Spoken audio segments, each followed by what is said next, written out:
Dunia mencatat Nusantara sebagai negeri agraris, bangsa petani yang lugu dan sederhana. Tapi catatan itu salah besar. Mereka lupa melihat ke dasar laut.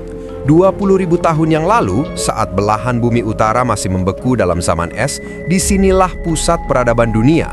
Jawa, Sumatera, dan Kalimantan bukanlah pulau-pulau terpisah. Mereka adalah satu benua raksasa, Sundaland, sebuah surga tropis di garis Khatulistiwa. Tapi, kiamat iklim datang. Banjir besar menenggelamkan laboratorium nenek moyang kita, memisahkan daratan dan menghapus memori kejayaan itu. Yang tersisa hanyalah kita, para pengungsi yang bertahan hidup di puncak-puncak gunung. Kita sering menganggap artefak kuno sebagai benda klinik, keris, candi, kapal raksasa, tapi saya The Rider. Saya datang untuk memberitahu kalian, itu bukan sihir, itu adalah engineering. Kita mewarisi gen jenius, bukan gen mistis. Selamat datang di Arsip Sundaland. Saatnya kita membaca ulang sejarah.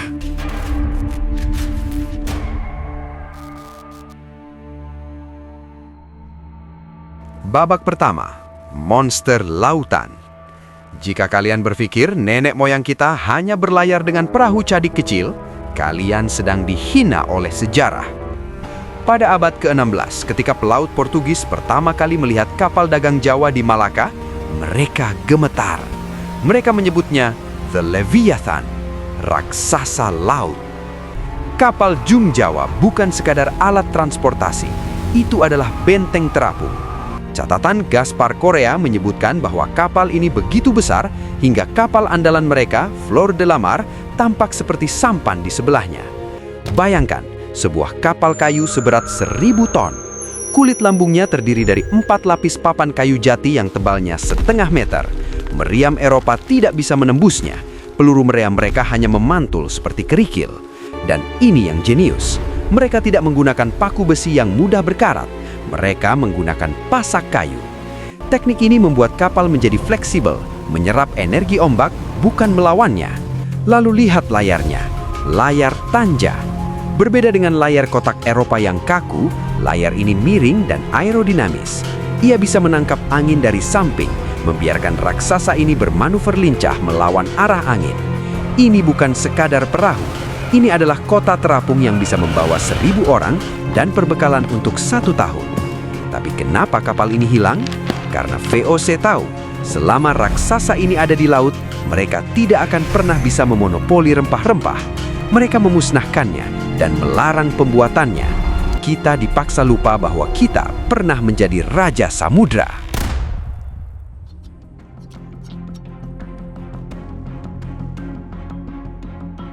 Babak kedua, artileri Majapahit. Lupakan apa yang kalian lihat di sinetron kolosal. Majapahit tidak menaklukkan Nusantara hanya dengan keris sakti dan ilmu kanuragan. Mereka melakukannya dengan ledakan. Perkenalkan, Cetbang. Dari mana teknologi ini berasal? Mundur ke tahun 1293. Saat tentara Mongol Kubilai Khan mencoba menginvasi Jawa, mereka membawa teknologi bubuk mesiu Cina. Raden Wijaya mengalahkan mereka, mengusir pasukannya, tapi menahan insinyur-insinyurnya. Inilah momen reverse engineering terbesar dalam sejarah kita. Kita mengambil teknologi musuh dan menyempurnakannya. Meriam Eropa dan Cina saat itu adalah tipe muzzle loading, masuk dari depan, tumbuk, lama, dan berbahaya. Tapi insinyur Majapahit mengubahnya menjadi breech loading, isian belakang. Pelurunya dikemas dalam tabung selongsong logam atau cartridge. Tinggal masukkan, kunci, tembak. Ganti selongsong, tembak lagi. Ini memungkinkan rapid fire. Dan lihat mekanismenya. Cetbang dipasang pada garpu putar atau swivel. Ia bisa berputar 360 derajat, menyapu geladak musuh dengan lincah. Ada yang laras tunggal, ada yang laras ganda. Bayangkan kapal Jung raksasa dipersenjatai puluhan meriam ini. Ini bukan pertempuran laut, ini pembantaian. Kita sering dianggap bangsa yang damai dan mistis. Salah, kita adalah Gunpowder Empire. Bangsa yang menguasai metalurgi perunggu untuk menciptakan mesin pembunuh massal.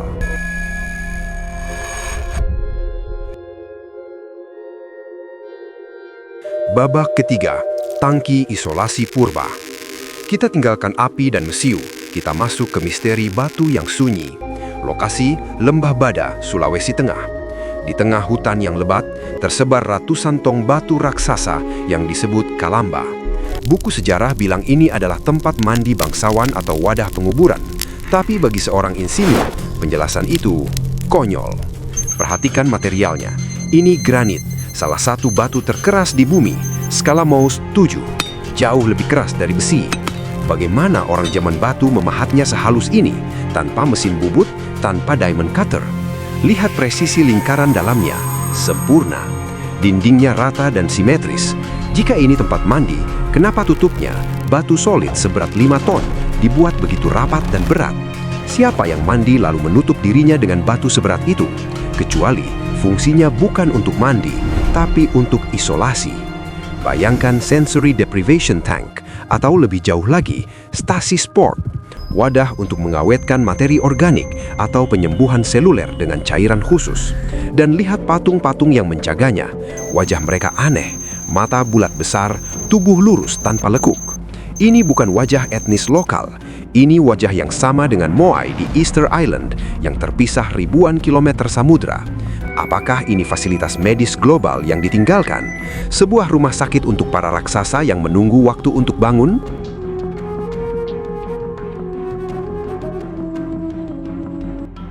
Teknologinya hilang, tapi batunya abadi.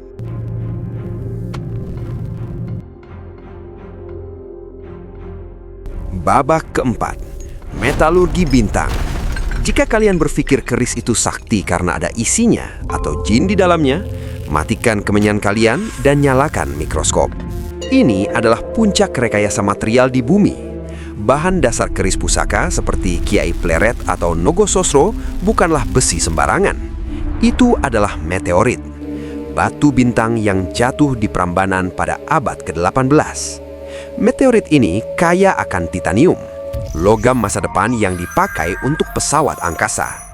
Titik leleh titanium adalah 1600 derajat Celcius.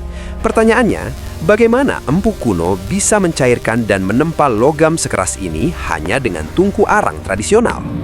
Jawabannya ada pada teknik lipatan, pattern welding.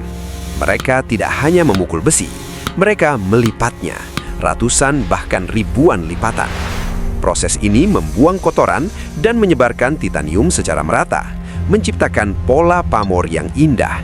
Tapi itu bukan hiasan, itu adalah struktur komposit. Riset mikroskop elektron tahun 2006 di Jerman mengejutkan dunia. Di dalam bilah-bilah baja Damaskus dan keris kuno ditemukan carbon nanotubes, struktur nanosilinder yang lebih kuat dari baja modern.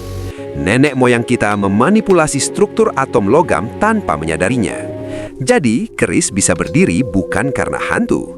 Itu keseimbangan titik berat yang presisi. Keris bisa memotong besi bukan karena sihir. Itu karena material ultra hard dari bintang. Mereka bukan dukun. Mereka adalah fisikawan yang bekerja dengan api.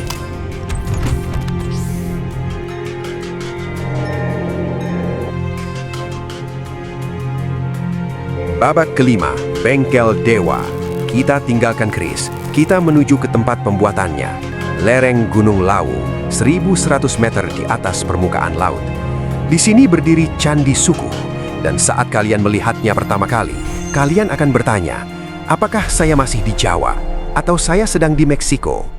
Bentuknya adalah piramida terpotong, truncated pyramid, sama persis dengan piramida suku Maya di Chichen Itza. Padahal mereka terpisah Samudra Pasifik dan ribuan tahun sejarah. Apakah ini kebetulan? Bagi matematikawan, tidak ada kebetulan yang sepresisi ini. Ini adalah desain fungsional.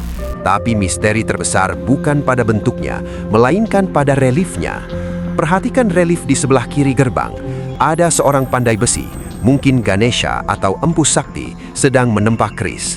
Lihat baik-baik. Dia menggunakan lututnya sebagai paron atau landasan, dan dia memegang logam merah membara itu dengan tangan kosong. Sejarawan bilang ini simbol kekuatan spiritual, tapi saya melihat sesuatu yang lain. Bagaimana jika relief ini bukan metafora? Bagaimana jika ini adalah dokumentasi teknis? Bayangkan sebuah sarung tangan medan gaya atau force field gauntlet atau manipulasi thermal yang memungkinkan insinyur kuno menyentuh plasma tanpa terbakar. Candi Sukuh bukan tempat ibadah biasa. Posisi astronominya mengarah tepat ke rasi bintang tertentu. Ini bukan kuil, ini adalah Star Forge, bengkel metalurgi tingkat tinggi yang ditenagai oleh geometri dan posisi bintang yang kini tinggal puing bisu.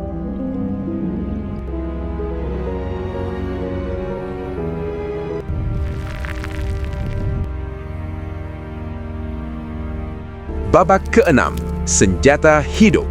Jika keris adalah fisika, maka benda ini adalah biologi. Perkenalkan, tombak Kiai Baru Klinting, pusaka yang legendanya paling mengerikan di tanah Jawa. Konon, tombak ini berasal dari lidah seekor naga raksasa yang dipotong. Terdengar seperti dongeng pengantar tidur? Tunggu sampai kalian melihat strukturnya di bawah mikroskop. Besi biasa memiliki struktur kristal yang kaku, tapi benda ini berpori, tidak beraturan, seperti jaringan sel yang membatu. Ini bukan metalurgi, ini adalah biometal, logam organik yang tidak ditambang dari tanah, tapi dipanen dari bangkai makhluk megafauna purba. Dalam bahasa modern, kita menyebutnya kaiju. Bayangkan, nenek moyang kita tidak menempanya di api, melainkan merekayasa jaringan ini agar tetap dalam kondisi stasis atau mati suri. Itulah sebabnya pusaka ini diperlakukan seperti makhluk hidup. Diberi makan, disimpan dalam suhu tertentu, bukan karena ada hantunya, tapi untuk menjaga sel-sel biologamnya tetap lembab dan aktif. Dan fenomena suara dengung yang sering dikaitkan dengannya, itu adalah sonic resonance. Senjata ini bereaksi terhadap frekuensi tertentu. Mungkin dulu ini adalah organ penghasil suara dari sang naga, sebuah senjata sonik biologis yang bisa memicu gempa atau memecah batuan. Kita memegang potongan tubuh raksasa yang sedang tidur, dan pertanyaan terbesarnya adalah, di mana sisa tubuhnya yang lain?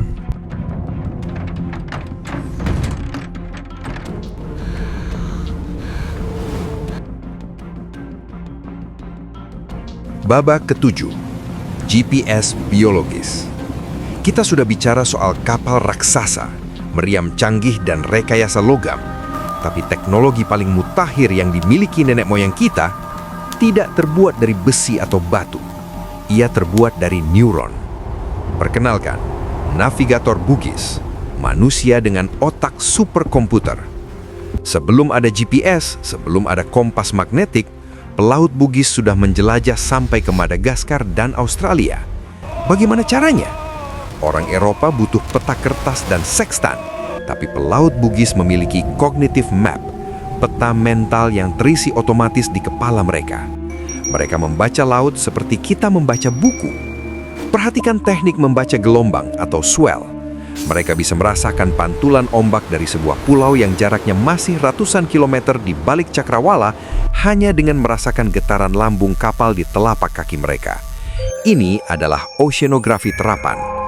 Malam hari, mereka punya bintoi, navigasi bintang yang presisi. Mereka tahu rasi mana yang menunjuk selatan dan rasi mana yang menandakan badai. Dan semua ilmu ini dikodifikasi dalam hukum laut Amanagapa abad ke-17, sebuah algoritma pelayaran yang mengatur kapan harus berlayar dan kapan harus berhenti. Mereka membuktikan bahwa teknologi tercanggih bukanlah alat yang kau pegang, tapi otak yang kau latih. Kita adalah bangsa pelaut bukan karena kapal kita, tapi karena jiwa kita yang terikat dengan samudra.